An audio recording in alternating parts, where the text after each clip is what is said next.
Untuk Purwogo Ngawi hari ini ya bersama Dek Lia.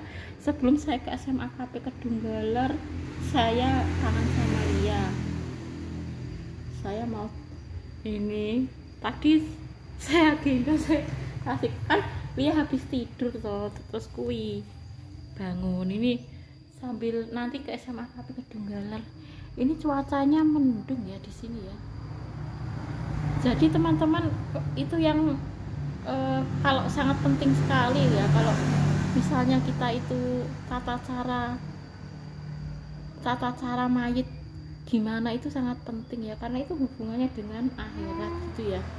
Misalnya kalau aturan Islam kan tidak boleh mengkijing, itu nggak boleh.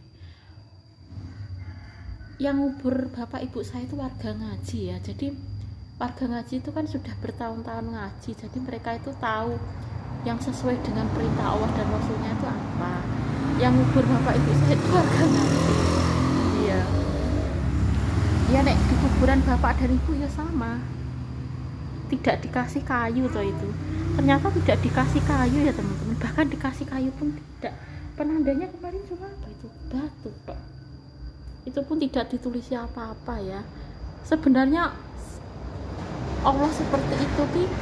Mungkin karena itu loh, kalau nanti ditulis kalau untuk ngubur lagi nggak bisa ya. Kan kalau mayat itu kan kalau sudah dikubur kan entah dimanapun itu kan sama saja loh. Nah kalau ditulisin arep ngubur nih piye. Makanya kan dilarang mengijing, dikei anglo, dikei tulisan, terus dikei kayu itu nggak boleh, soalnya nanti kalau mengubur lagi gimana, itu sangat penting ya teman-teman. Kalau bab seperti itu sangat penting. Jadi ya penting sekali ya kalau seperti itu, soalnya hubungannya dengan akhirat, tidak hanya dunia. Nah, hubungannya dunia ngono ditawar, misalnya ilmu itu bisa ditawar, tapi kalau akhirat itu sudah paten. Maksudnya kalau Allah sudah membuat keputusan ya nggak bisa kok, nggak oleh mengkijing kok jadi mengkijing, itu sudah paten dari Allah ya. Jadi yang ngubur bapak ibu saya itu warga ngaji, jadi mereka itu sudah tahu ya. Mereka kan sudah ngaji bertahun-tahun, jadi mereka itu tahu yang sesuai dengan ajaran Islam itu seperti apa gitu, sudah tahu. Jadi yang sesuai dengan ajaran Islam itu yang tidak dikijing, tidak dikasih anglo, tidak ditulisi seperti kemarin ya, cuma di batu pun tidak ditulisi apa-apa, itu penanda tok seperti itu. Yang betul seperti kemarin yang saya tunjukkan ke kalian, yang gundukan tanah yang tidak ada apa-apanya, cuma batu tok itu ya, itu pun tidak boleh ditulisi apa-apa.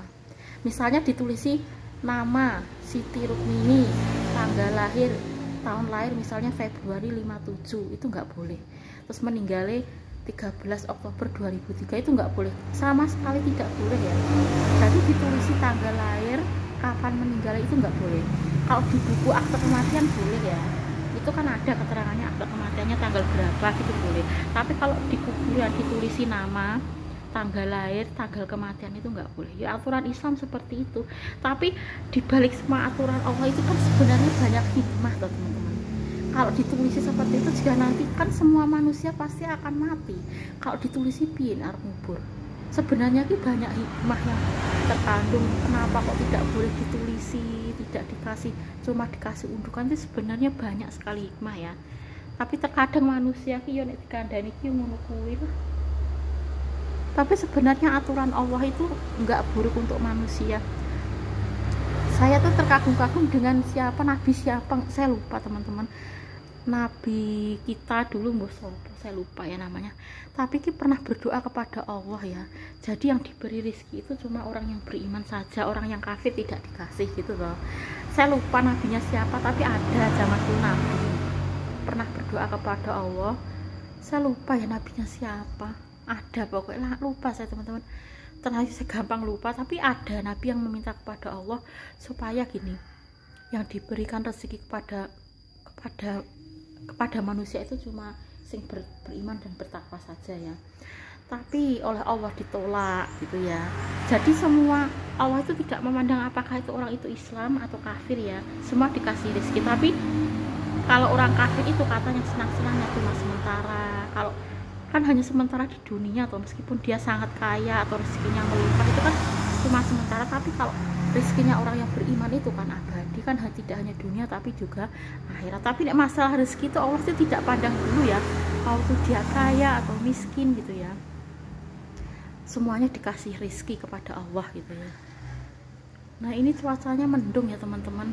Nanti saya mau ke SMA KP Kedunggalan tanggal 4 ini kan, mulainya tanggal 4 ya, Senin sampai Jumat itu ulangan ya, Senin, Selasa, Rabu, Kamis, Jumat, nanti ulangan UAS Desember ini.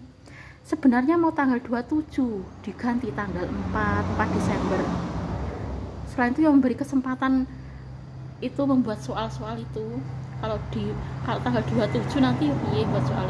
Nah nanti tanggal 4 ya, Senin, Selasa, Rabu, Kamis, Jumat kan ulangan. Mungkin setelah itu yo apa masuk seminggu ya, setelah itu libur mungkin ya, mungkin libur. Nah pesan saya ya teman-teman, apapun aturan Allah itu semuanya itu untuk kebaikan umat ya. Misalnya tidak boleh minum minuman keras, itu ada baiknya ya, karena minuman keras itu kan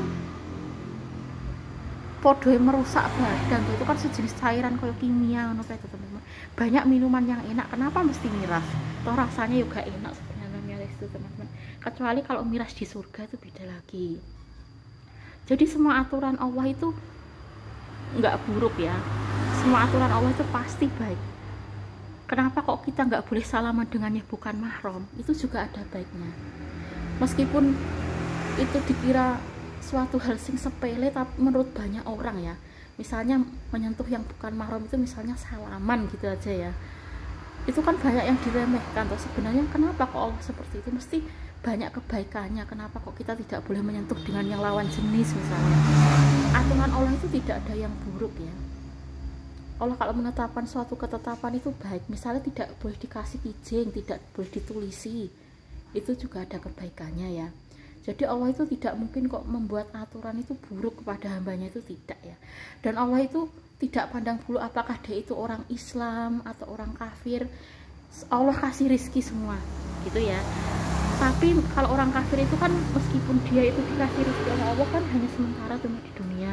Sedangkan kalau orang Islam itu kan dunia dan akhirat gitu, perbedaannya cuma itu. Tapi kalau masalah rezeki di dunia ini, Allah selalu memberikan kita rezeki, baik itu orang kafir ataupun orang iman gitu. Jadi semua aturan yang ada di alam dunia ini sebenarnya untuk kebaikan manusia teman-teman. Tidak ada Allah ngatur seperti ini kok buruk, itu enggak. Kenapa kok misalnya tidak boleh dikijing, tidak boleh ditulisi di kuburan, itu pasti ada kebaikannya ya. Jadi semuanya ada kebaikannya. Tidak mungkin Allah itu menjadikan segala sesuatu itu buruk wes toh. Dan Allah itu tidak memandang siapapun juga itu dikasih kenikmatan berupa rezeki gitu ya, semua orang baik itu Islam ataupun kafir. Tapi bahkan Nabi yang pernah meminta kepada Allah yang dikasih rezeki cuma orang Islam itu saja oleh Allah ditolak loh. Karena Allah memang akan memberikan rezeki kepada semua makhluk, termasuk orang yang tidak beriman kepada Allah. Tapi kalau orang tidak beriman itu rezekinya cuma sementara, karena dunia kan sementara toh teman-teman. Sedangkan kalau orang iman itu kan rezekinya tidak hanya di dunia tapi juga di akhirat. Soal sudah bisa mengkurap ya, ini sambil nulia. Halo, ini saya sebelum ke SMA KP Kedunggalan saya ngomong lihat dulu, kangen maksudnya. Ya saya kangen, ini habis bangun tidur ya Nduk ya, sudah bisa mengkurap ini Lia. Jadi semua aturan Allah itu sebenarnya baik ya teman-teman. Tidak mungkin Allah memberikan aturan itu buruk kepada kita gitu ya. Allah itu selalu memberikan aturan yang baik kepada hambanya. Saya ingin menceritakan supaya kalian tuh semangat gitu teman-teman. Kan semua manusia itu kan alam manusia itu kan terdiri atas alam roh ya, alam roh, alam kandungan, alam dunia, alam kubur, dan terakhir alam akhirat. Nah, yang dialami kebanyakan orang kan selain alam dunia itu kan alam kubur loh. Jadi fase hidup manusia itu pertama alam roh, ditiupkan roh dulu ya. Setelah itu baru alam kandungan. Setelah itu alam dunia, alam kubur ya. Setelah alam kubur, alam akhirat. Nah, saya membicarakan alam kubur ini dulu teman-teman. Ada kabar gembira buat kalian biar kalian semangat untuk beribadah. Gini ya. sebenarnya kalau di alam kubur nanti, kalau kita itu amal kita baik, itu yang menemani kita, yang setia kepada kita itu amal kita, teman-teman. Semakin amal kita baik, kita itu akan ditemani teman yang bentuknya sangat menyenangkan gitu kan.